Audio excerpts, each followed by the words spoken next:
तो गुरुदेव को वंदन करता हूँ। ये देखिए, बेशक गुरुदेव शरीर से दूर हो गए हैं,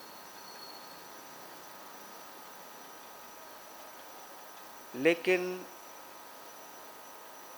मृत्यु की ताकत तो है कि देखते देखते अपनों के बीच में से किसी अपने को ले जाती है।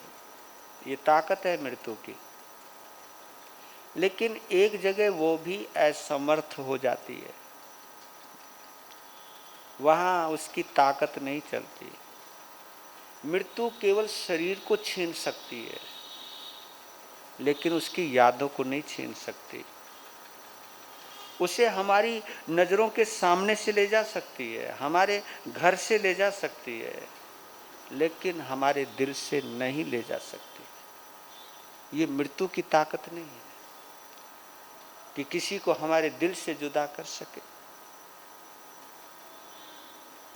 शरीर मृत्यु की अमानत है, उससे हम क्या बोल सकते हैं। जिसकी अमानत है वो ले जा सकता है, लेकिन यादें, मोहब्बत और अपनापन, शिष्यत्व, ये हमारी अमानत है, ये हमारा अधिकार है। इसको छीनने का अधिकार किसी में नहीं। इसलिए कोई कहता है कि स्वर्गवास के बाद गुरुदेव कहीं देवलोक में गए हैं, कोई कहीं गए हैं, लेकिन महसूस करो तो हृदय लोक में आए हैं। ये हृदय लोक किसी देवलोक से कम नहीं है। उनकी उपस्थिति को अनुभव करवाता है ये हृदय। ये कृतज्ञता हमेशा उनसे हमें जोड़ करके रखती है। बोलिए परम सेवा भावी परम पूज्य गुरुदेव श्री प्रेम सुख जी महाराज की जय।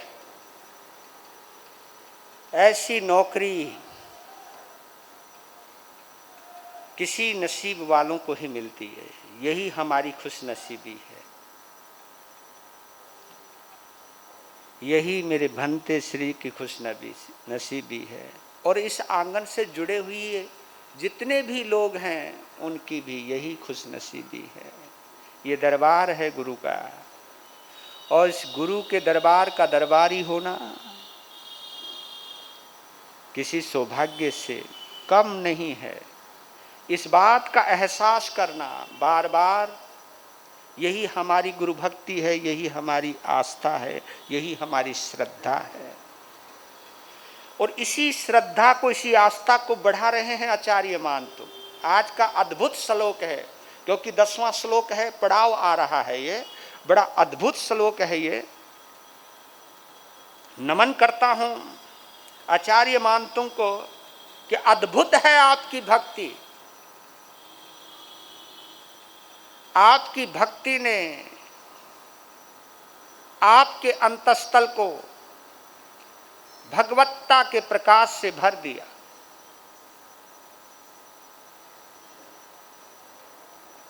आपके अंतस्थल में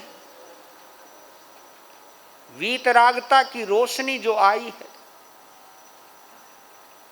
वह अद्भुत है। उस रोशनी में ये जो शब्द मुखर हुए हैं, ये शब्द जो आए हैं तुम्हारे अंतस्थल को छूते हुए,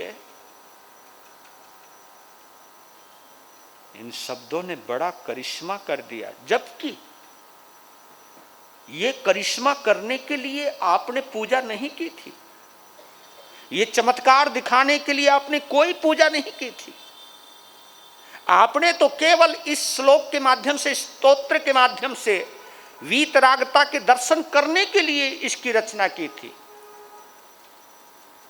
कि इतने बड़े कष्टों के बीच में मेरे जिनेश्वर देव, जिनेन्द्र देव किस तरह मुस्कुराते थे, उसका एक आभास करने के लिए ये स्तोत्र की रचना की। कोई इरादा नहीं किसी को सबक सिखाने का, क्योंकि अगर सबक सिखाने का इरादा होता तो फिर जो हुआ है वो नहीं हो पाता।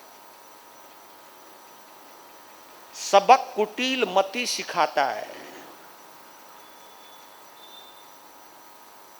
सबक विरोधी भाव सिखाता है, सबक द्वेष में सिखाया जाता है।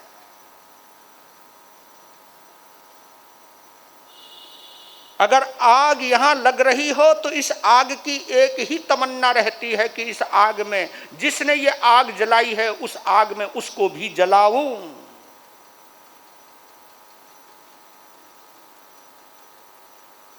राजा भोज ने आचार्य मानतुंग को आग लगाई थी, लेकिन उस भोलिया को यह नहीं पता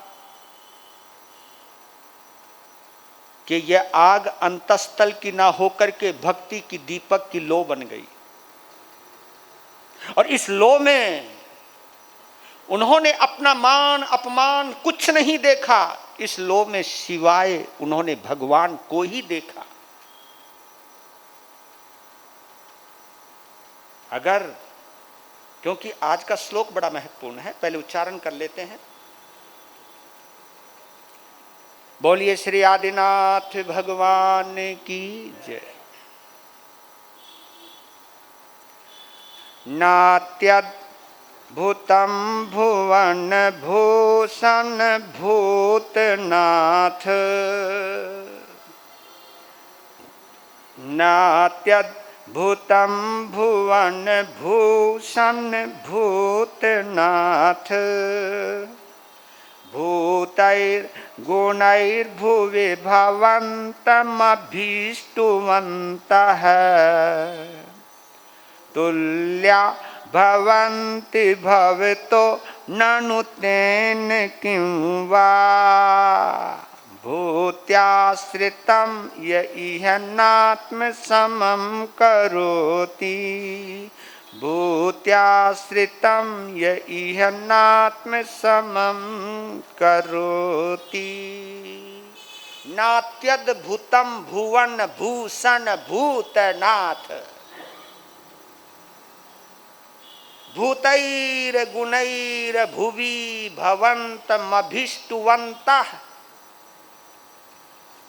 तुल्या भवन्ति भवतो ननु तेन किं वा, भूत्याश्रितं य इह नात्मसमं करोति।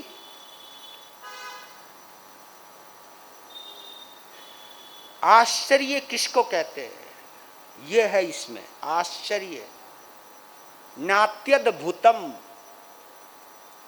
न अति अद्भुतम, न अति अद्भुतम, नात्यद्भुतम। इसमें इतने बड़े आश्चर्य की क्या बात है? मतलब इतने बड़े चमत्कार को वो कितनी नॉर्मली ले रहे हैं, मतलब कितनी आसानी से ले रहे हैं। वो कह रहे हैं कि इसमें आश्चर्य की क्या बात है, इसमें कौन से चमत्कार की बात है, इसमें कौन सी बड़ी बात है। न अति अद्भुतम, अद्भुत अद्भुत अद्भुत चमत्कार को कहते हैं, है ना। मार्वलस, आंखें अचंभित रह जाना, बोचंका रह जाना, अद्भुत। कोई भी चीज अद्भुत होती है, अद्भुत। क्योंकि कोई भी घटना ऐसी घटित होती है जिसको देख करके हमारी तुम्हारी आंखें फटी की फटी रह जाए, जिसकी मैंने कभी कल्पना नहीं करी थी वो चीज हो जाए, उसको हम अद्भुत कहते हैं। भाई अद्भुत, भाई मैचलेस, हम कल्पना नहीं कर सकते, कल्पनातीत। और आचार्य बोल रहे कि नात्यद्भुतम, इसमें आश्चर्य की क्या बात है, इसमें इतना अचंभित होने की बात क्या है, कुछ भी तो नहीं।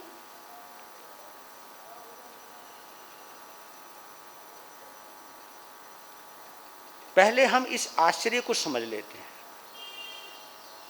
ये देखिए, अगर हमारा तुम्हारा जन्म हुआ है तो किसी ना कोई घटना तो जरूर घटित होगी। घटनाओं के बिना हम नहीं रह सकते। हमारा जन्म एक घटना है, जन्म घटना है तो मृत्यु भी एक घटना है। और जो जो भी कुछ घटित होता है, चाहे अच्छा चाहे बुरा, चाहे मन चाहा चाहे अनचाहा, कुछ भी घटित होता है उसे हम घटना कहते हैं। कुछ भी घटित ना हो ये ऐसा कभी नहीं हो सकता, ना ऐसा कभी नहीं हो सकता। अगर जन्म लिया है तो कुछ ना कुछ तो होगा। अब इसमें आश्चर्य की क्या बात है, कुछ ना कुछ तो होगा। लेकिन फिर भी आश्चर्य की बात है, आचार्य बड़ी गहराई में जाते हैं, बड़ी गहराई में डूबते हुए कहते हैं कि संसार में कुछ भी घटित होना कोई आश्चर्य की बात नहीं है, होता है। और फिर एक बात कही, अगर कुछ भी घटित ना हो यह भी आश्चर्य है। कुछ भी घटित ना हो यह भी आश्चर्य है। अब बताओ क्या क्या आश्चर्य था, लोगों को क्यों आश्चर्य हुआ? लोगों को आश्चर्य इसलिए हुआ कि बिना साधनों के, बिना प्रयास के आचार्य मानतों की अनायास बेड़ियां कैसे टूटी, हथकड़ियां कैसे टूटी, ताले अपने आप कैसे टूटे, दरवाजे अपने आप कैसे, आश्चर्य की बात तो है। लोग इसलिए तो भोचन के रह गए कि ये हुआ तो हुआ कैसे, ये घटना घटित हुई तो हुई कैसे, कि कमाल है, हाथ लगाया नहीं बेड़ियां टूट गई, हथकड़ियां टूट गई, ताले टूट गए, दरवाजे खुल गए। 48 तालों के पीछे जो कोठड़ी थी उसके अंदर थे, बाहर आ गए। डाला था घोर, मतलब इतना बड़ा बेसमेंट तो भैया यहां पे भी नहीं होगा। 48 मंजिल का कोई बेसमेंट होता है, कितना बड़ा अंधकार में हो डाला होगा। लोगों के लिए तो यह आश्चर्य है कि अनायास बेड़ियां कैसे टूटी, और आचार्य के लिए यह आश्चर्य है कि उस अंधेरी कोठड़ी में वीतरागता के दर्शन कैसे हो गए। आश्चर्य सभी के लिए, क्योंकि हर इंसान की अपनी सोच होती है, अपने अपने आश्चर्य होते हैं। जिनको आप लोग चमत्कार कहते हो हम उनको चमत्कार नहीं कहते, लगता नहीं है, लेकिन तुमको लगता है। जैसे हम कैश लुंचन करवाते, पैदल चलते हैं, कई लोग जो बेचारे 2 कदम नहीं चल सकते हाँफने लग जाते, वो कहते गुरु महाराज कमाल है, आप इतना चल कैसे लेते। ये आश्चर्य होता है, क्योंकि जो आप लोग नहीं कर पाते कोई और करे तो आश्चर्य लगता है। और आश्चर्य हमको भी लगता है, इतनी बड़ी मुसीबतें, पहाड़ टूट जाता है, अपमान भी हो जाता है, अपने दगा भी दे जाते, फिर भी तुम अपना मन महसूस कर रह जाते हो, सहन कर जाते हो। हम भी सोचते यार कमाल है, तू सहन कैसे कर गया। सबकी बात है, आश्चर्य की बात है। ये मत सोचिएगा कि हमारे लिए तुम्हारा जीवन आश्चर्य नहीं है, मतलब इतने झंझावातों के बीच में पड़े हुए होते हुए भी कभी तुम्हारा मन प्रभु के दर्शन करने का नहीं करता। जिन जिन लोगों ने तुमको दगा दिया, जिन जिन पदों प्रतिष्ठा के पीछे तुम अपमानित हुए, पागलों की तरह लगे, वहां पर भी तुम्हें कुछ नहीं मिला, फिर भी तुम उसके पीछे भागे ही जा रहे हो, भागे ही जा रहे हो। तो हमको भी आश्चर्य होता है, भाई क्या बात है यार, इतने पागलपंती क्यों है ये। तुम्हारे लिए हम आश्चर्य हैं, हमारे लिए तुम आश्चर्य बन जाते हो। आश्चर्य की बात है, क्योंकि यह आदमी की सबसे बड़ी गलती होती है कि परमात्मा की बाह्य विभूति देख करके पूजा करता है वो। हाँ, अच्छा, लोग भगवान की क्यों पूजा करते हैं? इसलिए पूजा करते हैं यार क्या ठाठ बाट है, देवता इनके चरणों में हाजिर, इतनी अपार संपदा, संपदा है, अष्ट महाप्रत्याहार्य, हाँ, समोशरण की वो दिव्य रचना, देवता पूरा वैभव बिखेर देते हैं जिनके सानिध्य में, जिनके चरणों में भक्ति के पुष्प चढ़ा देते हैं। उनकी ये समृद्धि देख करके कई लोग सोचते हैं यार कमाल है, यार क्या चीज है, क्या ठाट है। तो आदमी की एक गंदी आदत है यार, जो इनके पास है ना, इनकी भक्ति करेंगे तो शायद हमको ये चीजें, यही बात है, इसलिए तुम पूजा करते हो। जबकि इतनी विभूति के बीच में भी वो अनासक्त है, तुम तो उसके लिए पागल हो।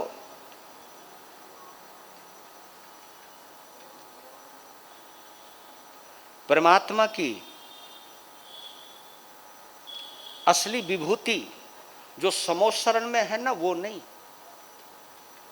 असली विभूति उनकी वीतरागता है। क्या है? असली विभूति उनकी वीतराग। आचार्य समंत भद्र एक जगह लिखते हैं, बड़ा गजब का लिखा उन्होंने। आचार्य समंत भद्र एक जगह लिखते हैं कि हे परमात्मा, मैं तुम्हारी अष्ट महाप्रत्याहार्य और समोसरण की दिव्य रचना को देखकर तुम्हें प्रणाम नहीं करता हूं। ये आचार्य बोल रहा है, एक आचार्य समंत भद्र बोल रहा है कि आपके बाह्य वैभव को देखकर, आपके ठाट बाट को देख करके, अष्ट महाप्रत्याहार्य छत्र देखकर, चंवर देख करके, सिंहासन देख करके, और ये आपका जाहो जहाली देख करके मैं आपको प्रणाम नहीं करता हूं। मैं आपको प्रणाम करता हूं आपके केवल ज्ञान के लिए। मैं आपको प्रणाम करता हूं आपने मोहनीय कर्म को जीत कैसे लिया। प्रणाम मेरा ज्ञान दर्शन चरित्र को हो रहा है, क्योंकि जिसकी जहां ख्वाहिश है वो वहीं झुक जाएगा। आप लोग बड़े बड़े नेताओं से इसलिए संपर्क बनाते हो ताकि यार हमारा कोई रुका हुआ काम, और कभी कभी किसी साधु संतों के पास राजनेता ज्यादा आते जाते हो, लोग उनके पास ज्यादा आते हैं, उनके गुरु महाराज करियो कृपा, वो आपका भगत है, मारो ये काम अटको पड़ो निकलवाओ ना। कई लोग तो हमारे पास हमारे लिए नहीं आते, बोलो ना, उस नेता के लिए आवे जो हमारे पास आवे। हमारे पास भी कुछ चमत्कारों के लिए आते हैं, सुधार करने के लिए नहीं आते। बहुत कम लोग होते हैं जो ये कहने के लिए आते हैं या ये चाह करके आते हैं कि गुरु महाराज मेरे अंदर बहुत सारी कमियां हैं, मेरे अंदर क्रोध ज़्यादा है, मेरे अंदर वासना ज़्यादा है, आप कुछ करो ना कृपा जिससे ये चीज़ मेरी कम हो जाए। बहुत कम होते हैं, बिरला होते हैं जिनमें ये ख्वाहिश होती है। नहीं तो संसार, वहां पर भी संसार, यहां पर भी संसार। ये आश्चर्य की बात है। जब गौतम स्वामी ने भगवान महावीर से एक प्रश्न किया तो, भगवान आप तो परमात्मा बन गए, क्या हम भी परमात्मा बन सकते हैं? बड़ा सवाल अच्छा किया गौतम स्वामी ने। क्या किया कि आप तो परमात्मा बन गए, क्या हम भी परमात्मा बन सकते हैं? तो भगवान ने बड़ी गहरी बात की कि गौतम, कोई परमात्मा बनता नहीं है, वाह, परमात्मा होता है।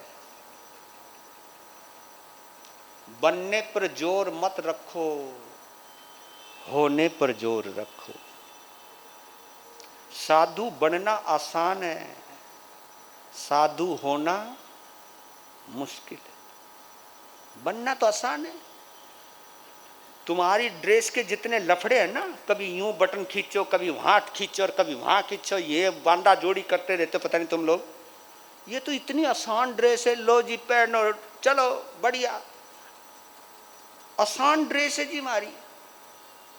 साधु बाना पहनना बहुत आसान है।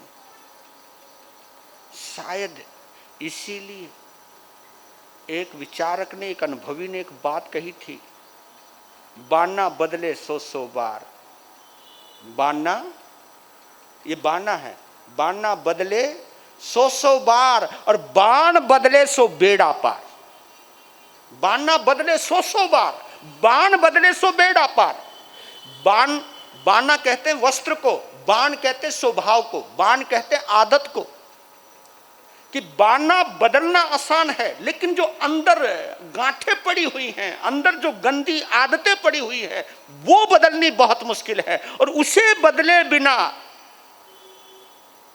जीवन का कल्याण नहीं। ये आश्चर्य है। बाना पहनना कोई आश्चर्य नहीं है। बाण बदलना, अपने जीवन में अनुकूल परिवर्तन लाना, सकारात्मक परिवर्तन लाना, पॉजिटिव चेंज लाना, यह साधना का रहस्य है। बदलते तो आप भी हो दुनिया में, बदलते हम भी हैं इस दुनिया में, लेकिन आपके बदलाव में हमारे बदलाव में एक अंतर आ जाता। यानी संसारी व्यक्ति भी बदलता है, भगवान भी बदलता है, पर बदलता एक क्रोध की तरफ जाता है और एक क्षमा की तरफ आता है। बदलाव तो दोनों ही तरफ हुआ है, लेकिन एक बदलाव हमें परमात्मा से मिला देता है, परमात्मा बना देता है, और एक बदलाव हमें दुरात्मा बना देता है, पाप की तरफ लेके चला जाता है, संसार का कीड़ा बना देता है। तो कहते हैं कल्पना है, हो सकता है कल्पना हो। कहते कि जब आचार्य ने यह साधना करी तो कहते सकेंद्र का आसन हिला, है या नहीं मुझे नहीं मालूम, लेकिन कल्पना भी हो सकती है, और कल्पना में कहीं ना कहीं जैनत्व का सार छुपा हुआ है। तो कहते कि सकेंद्र आचार्य मानतुंग के दरबार में आए, उसी कोठड़ी में आए, और कहने लगे, जब सामने प्रकट हुए,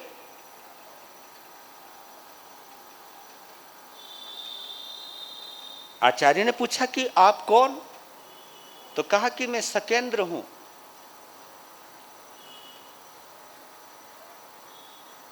तो मालूम आचार्य ने क्या कहा? आप किस लिए आए? कि मैं आपकी बेड़ियां तोड़ने के लिए आया हूं। आचार्य ने कहा, आपके अंदर तोड़ने की ताकत है? हाँ। जब बेड़ियां तोड़ने की ताकत है तो मेरे एक काम कर दो, आप मेरे कर्मों की बेड़ियां तोड़ दो। क्योंकि ये बेड़ियां जो आई है ना, ये जो बेड़ियां आई हैं, ये जो हथकड़ियां आई हैं, वो कर्मों की बेड़ियों की वजह से आई हैं, ये कर्मों की वजह से आई हैं। अगर आप में इतनी ताकत है बेड़ियां तोड़ने की, तो आप मेरे कर्मों की बेड़ियां तोड़ दो। जब बात आई कर्मों की बेड़ियों को तोड़ने की, तब सकेंद्र कहता है कि आचार्य, मैं लोहे की बेड़ियां तो तोड़ सकता हूं, लेकिन कर्मों की बेड़ियां नहीं तोड़ सकता। तब कहा कि जब कर्मों की बेड़ियां नहीं तोड़ सकते तो इन बेड़ियों को भी तोड़ने की कोई, आप जहां से आए हो जाओ, मैं उनकी साधना करूंगा जिन्होंने अपने कर्मों की बेड़ियां तोड़ी हैं। यहां से निकला है ये स्वर, यहां से हूक निकली है, ये यहां से पुकार उठी है कि मैं साधना उन्हीं की करूंगा जिन्होंने कर्मों की बेड़ियां तोड़ी है। मुझे कोई इंद्र का वैभव नहीं चाहिए, ना मुझे किसी का सहयोग चाहिए, मैं तो केवल उनकी पूजा करूंगा जिन्होंने कर्मों की बेड़ियां तोड़ करके कर्मों से मुक्त हुए हैं। तो यहां 4 आश्चर्य हैं। कौन कौन से? देखो, पहला आश्चर्य, एक आचार्य का बेड़ियों में पड़ जाना, आश्चर्य की बात है, घोर आश्चर्य की बात है। एक आचार्य का बेड़ियों का बंधन आना, ये आश्चर्य की बात है।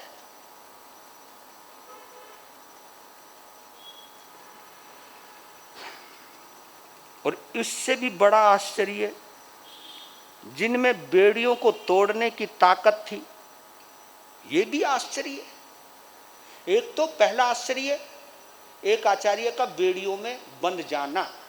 दूसरा उससे भी बड़ा आश्चर्य कि उन बेड़ियों को तोड़ने की ताकत होने के बावजूद भी उनको तोड़ने की भावना नहीं आना।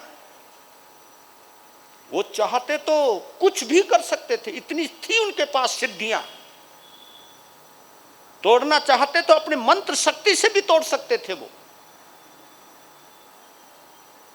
तो बेड़ियों को तोड़ने की ताकत होने के बावजूद भी बेड़ियों को नहीं तोड़ने के भाव अंदर आना, ये दूसरा आश्चर्य। तीसरा आश्चर्य, किसी भी देवीय चमत्कार को दिखाने के लिए इस स्तोत्र की रचना नहीं करना, ये तीसरा आश्चर्य है। ये लोगों को दिखाने के लिए, लोगों को सबक सिखाने के लिए इस स्तोत्र की रचना नहीं की थी। कोई देवीय चमत्कार दिखाने के लिए, बताने के लिए, क्योंकि ये चमत्कार दिखाना होता तो वो आते ही क्यों, इतना अपमान सहते ही क्यों, वहां तक कौन ला सकता था उनको। तो यहां पर तीसरा आश्चर्य यह है कि किसी भी देवीय चमत्कार को दिखाने के लिए स्तोत्र की रचना नहीं करना। और चौथा आश्चर्य, वाह, जो परम आश्चर्य है, चौथा आश्चर्य, परमात्मा के साथ अपना तात्विक, अपना आत्मिक संबंध स्थापित करना।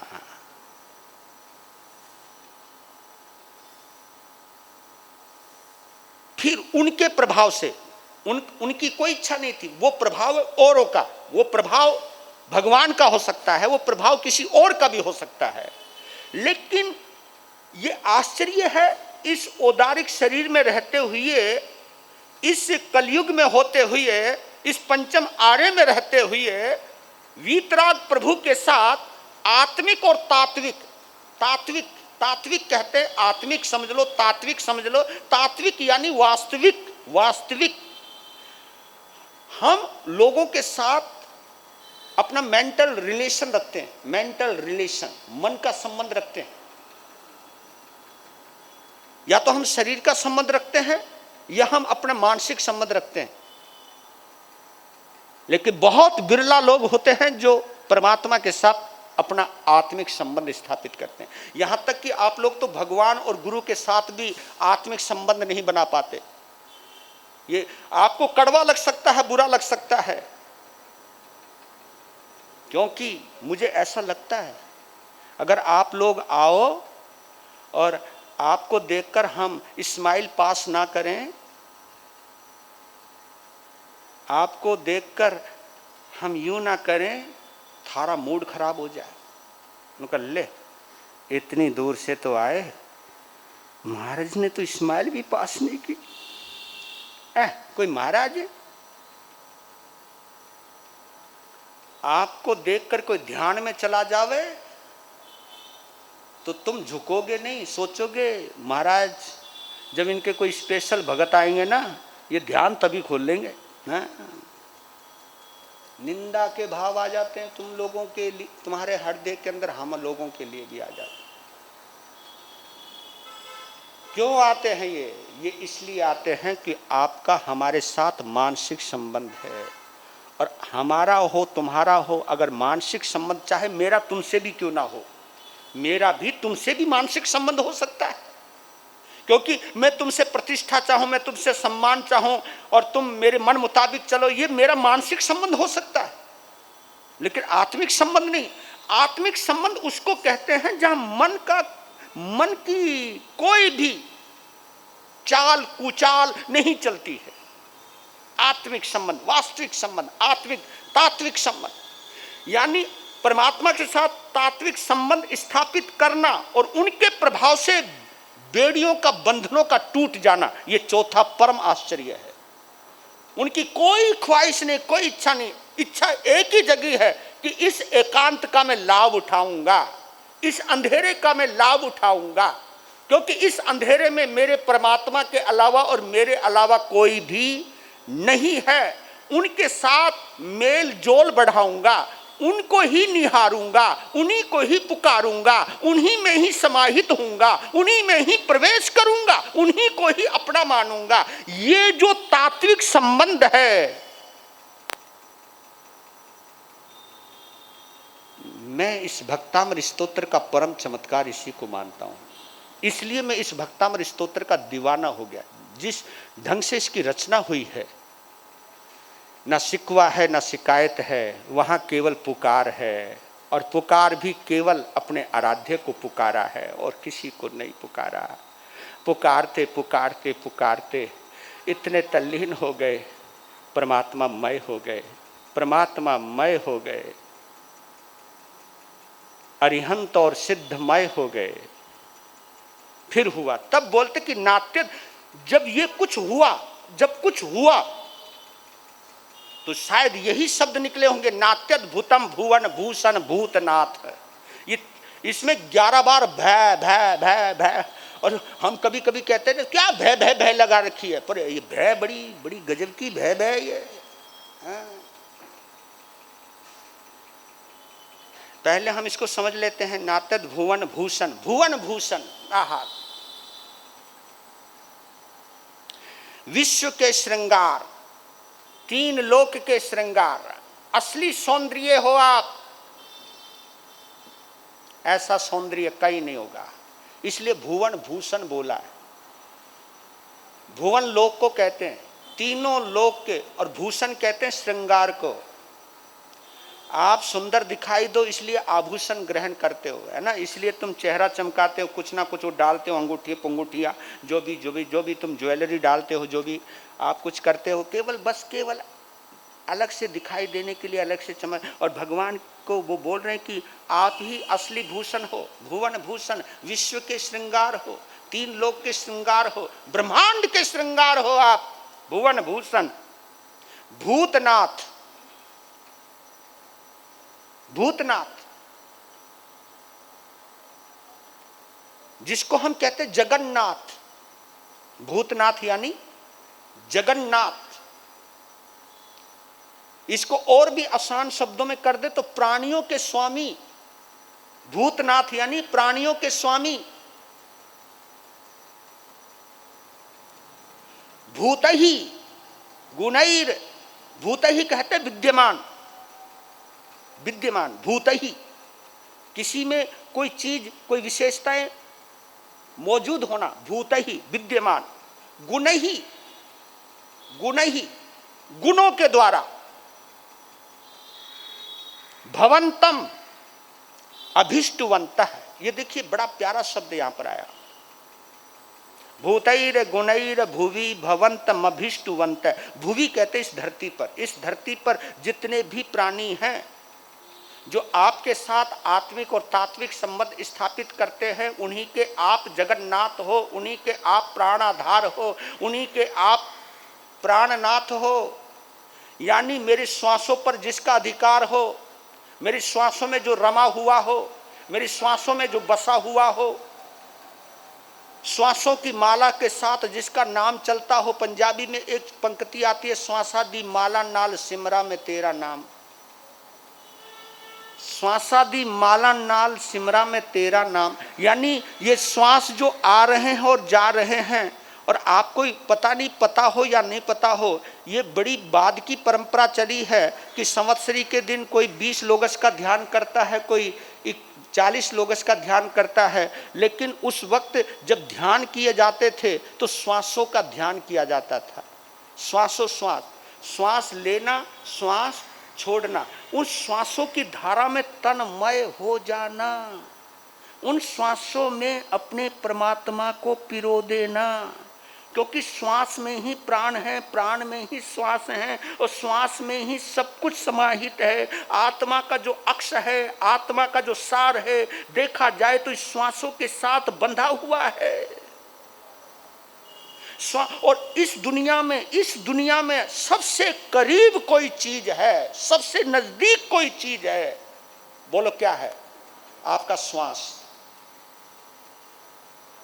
ये जो शरीर चल रहा है ना, ये तुम्हारे माँ बाप के भरोसे नहीं चल रहा, ना किसी गुरु के भरोसे चल रहा है, ना किसी के भरोसे चल रहा। ये किसके भरोसे? श्वास के भरोसे। और श्वास किसके भरोसे? कहीं ना कहीं आत्मा के भरोसे है ये, और आत्मा परमात्मा के भरोसे। अगर इस श्वास के जरिए आप आत्मा में प्रवेश कर सकते हो, क्योंकि श्वास की एक ऐसी तबीयत है, ऐसी खासियत है श्वास की, अगर श्वास से आप जुड़ जाओ तो सभी ख्याल मिट जाते हैं, सभी ख्याल। आप देख लेना, जब भी तुम्हें क्रोध आएगा, जब भी कोई बात आएगी, कोई भी लालच आएगा, आपका ध्यान भटकेगा। ध्यान भटकने का मतलब है आपका श्वासों के साथ जो लय थी वो टूट जाती। और जो श्वासों के साथ जुड़ा रहता ना, उसमें वासना उठ सकती है, ना उसको क्रोध आ सकता है, ना उसको विचार आ सकते हैं, ना वो भटक सकता है, ना वो इधर उधर जा सकता है, क्योंकि वो श्वास के साथ जुड़ गया है। श्वास के, इसलिए श्वास की एक प्रेक्षा कही गई है। जैसे अनुप्रेक्षाएं होती है, तो श्वास भी एक प्रेक्षा है, यानी श्वास को आते जाते देखना, उसके साथ लयबद्ध हो जाना। तो यहां बोल रहे हैं, इस धरती पर जो भी लोग विद्यमान हैं वो आपके गुणों के द्वारा ही भवंतम अभीष्टवंतु, भवंतम अभीष्टवंतु, भवंतम यानी आप ही जिनके अभीष्टवंतु हो, आप जिनके अभीष्ट हो, बोलते ना वो मेरा इष्ट है। यहां पर इष्ट ना बोल करके अभीष्ट बोला है। अभीष्ट, अभीष्टवंतः, अभीष्टवान, आप जिनके अभीष्ट हो, यानी आप जिनके श्वासों में समा गए हो। जो इष्ट होता है वही हमारा इष्ट होता है। इसलिए अभीष्टवंतः, आप जिनके अभीष्ट हो, आप ही जिनके सब कुछ हो। बस मालूम है प्रभु, तुल्या भवन्ति भवतो ननु तेन किं वा भूताश्रितम ये नाथ समम करोति। ये ऊपर बोला है नात्यद्भुतम और आगे बोला है भूत्याश्रितम यह नात्म समम करोति। आपकी बड़ी विशेषता है प्रभु। वही विशेषता मैंने एक दिन बताई थी आपको। पानी की क्या कीमत है? पानी की कोई कीमत नहीं, लेकिन पानी की बूंद जब दूध में मिल जाती है तो वो पानी कैसा हो जाता है? दूधमय हो जाता है। और दूध की जो कीमत होती है, जो कीमत होती है, वही कीमत पानी की हो जाती है। पानी भी दूध बन जाता है, पानी भी दूध बन जाता है। यह है इष्ट कि जो आत्मा परमात्मा में मिल जाए। अय है, आत्मा परमात्मा में मिल जाए तो यह आत्मा भी परमात्मा बन जाती। भूत्याश्रितम यह नाथ समम करोति, कि उस सेठ की नौकरी करने का क्या लाभ? नहीं, इसको यूं कहूंगा, बल्कि अच्छा रहेगा कि कोई सेठ की नौकरी करता है तो वो भी सेठ हो जाता है। आजकल के सेठ बनते या नहीं बनते वो मुझे पता नहीं, लेकिन यहाँ की तो पक्की गारंटी है भैया, यहाँ की पक्की गारंटी है। तुम लोग तो चाहते हो नौकर नौकर ही रहे। हाँ, इसको ज़्यादा आप लोग कह रहे जी नौकर को नौकर की तरह रहने दो, पर लेकिन ये भूलते हो आप कि बोलिया कोई पता नहीं, ये किस्मत का खेल है। आज जो तेरा नौकर है, जब वक्त बदल जाएगा ना तो इस नौकर के यहाँ तू भी नौकरी कर सकता है। और हुआ है ऐसा। नौकरों के यहाँ पर भी कईयों ने, सेठों की सेठाई निकल गई और नौकर के यहाँ नौकरी करनी पड़ी। इसलिए मत पड़ो इन चक्रों के अंदर। ये बोल रहे हैं कि भूत्याश्रितम, जो आपके आश्रित हो गया, जो आपका ही हो गया, आप में ही मिल गया, वो आपकी तरह बन जाता है। इसमें कोई आश्चर्य की बात नहीं है। समय आपका हो गया। नात्यद्भुतम भुवन भूषण भूतनाथ भूतैर गुणैर भुवि भवन्तम अभीष्टवन्तः तुल्या भवन्ति भवतो ननु तेन किं वा भूत्याश्रितम यह नात्म समम करोति। हे परमात्मा, अगर आप आत्मा को परमात्मा बनाने की ताकत रखते हो, बस ये आत्मा एक बार परमात्मा में मिल जाए, मिल जाए। और ये बीच में मन आ जाता है, ये मन आ जाता है बीच में, जो आत्मा को परमात्मा से मिलने नहीं देता। वीर नाम के हीरे मोती